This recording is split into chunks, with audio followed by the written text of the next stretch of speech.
Welcome to Ravali diaries. ముందుగా అందరికీ happy Ramzan. ఈరోజు వీడియో స్పెషల్ ఏంటంటే కద్దుకి కీర్. ఇది నేనే చేశాను. స్టెప్ బై స్టెప్ ప్రాసెస్ అంతా మీకు ఎక్స్ప్లెయిన్ చేస్తాను. Let's get started. ఫస్ట్ సొరకాయని అయితే తీసుకొని మిడిల్లో 2 పార్ట్స్ చేసేసి పైన లేయర్ అంతా తీసేయాలి.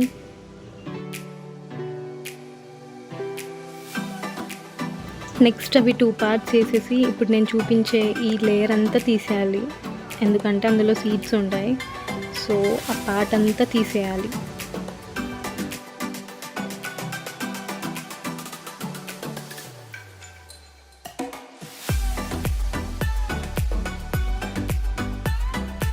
ఇప్పుడు ఈ పీసెస్ని ఏం చేయాలంటే గ్రేట్ చేసుకోవాలి.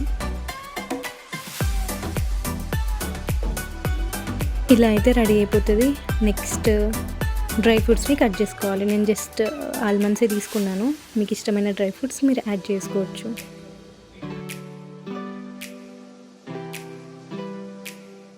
అయితే ఒక బౌల్ తీసుకొని నెయ్యి యాడ్ చేసుకొని ఇప్పుడు కట్ చేసి పెట్టుకున్న డ్రై ఫ్రూట్స్ని యాడ్ చేసుకొని ఫ్రై చేసుకోవాలి. యాడ్ చేసుకున్న సొరకాయని కూడా యాడ్ చేసి ఒకసారి ఫ్రై చేయాలి. చేశాక ఫుల్ క్రీమ్ మిల్క్ తీసుకొని బాయిల్ చేసుకోవాలి. ఆ బాయిల్ చేసిన మిల్క్ ఇందులో యాడ్ చేయాలి. యాడ్ చేసి ఒకసారి ఫ్రై చేయాలి. నెక్స్ట్ ఒక 1/2 అవర్ నానబెట్టిన సగ్గుబియ్యంని తీసుకోవాలి. తీసుకొని అవి అందులోకి యాడ్ చేసుకోవాలి. యాడ్ చేసుకొని ఫ్రై చేసుకోవాలి.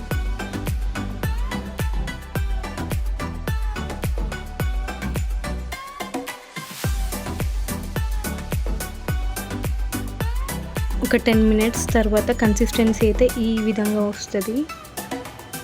నెక్స్ట్ షుగర్ యాడ్ చేసుకోవాలి. 1 కప్ మీకు సరిపడా యాడ్ చేసుకోండి. యాడ్ చేసుకొని ఒకసారి ఫ్రై చేయాలి. షుగర్ అంతా కలిసేలాగా ఒకసారి మిక్స్ చేయాలి. ఇప్పుడైతే ఒక కప్ తీసుకొని ఒక 1 స్పూన్ కస్టర్డ్ పౌడర్ని యాడ్ చేయాలి. అందులోకి ఒక 2 స్పూన్స్ మిల్క్ని యాడ్ చేసి ఒకసారి మిక్స్ చేసుకోవాలి.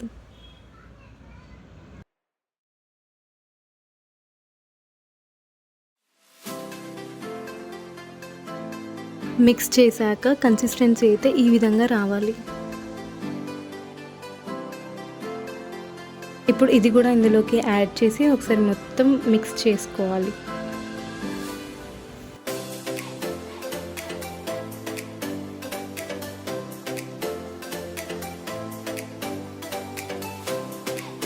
నేను చూపించినంత ఇలాచీ పౌడర్ని అయితే యాడ్ చేయాలి. యాడ్ చేసి మొత్తం మిక్స్ చేయాలి.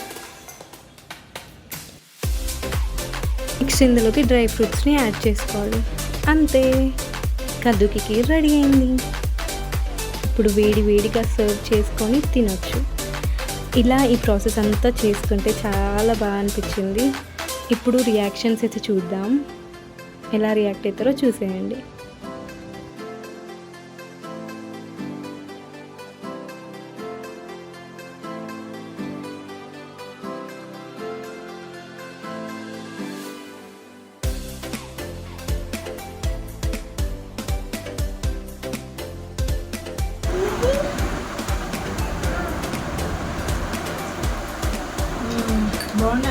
ఈ రెసిపీ మీరు కూడా ట్రై చేసి ఎలా కుదిరిందో కామెంట్ సెక్షన్లో కామెంట్ చేయండి. Bye bye, subscribe.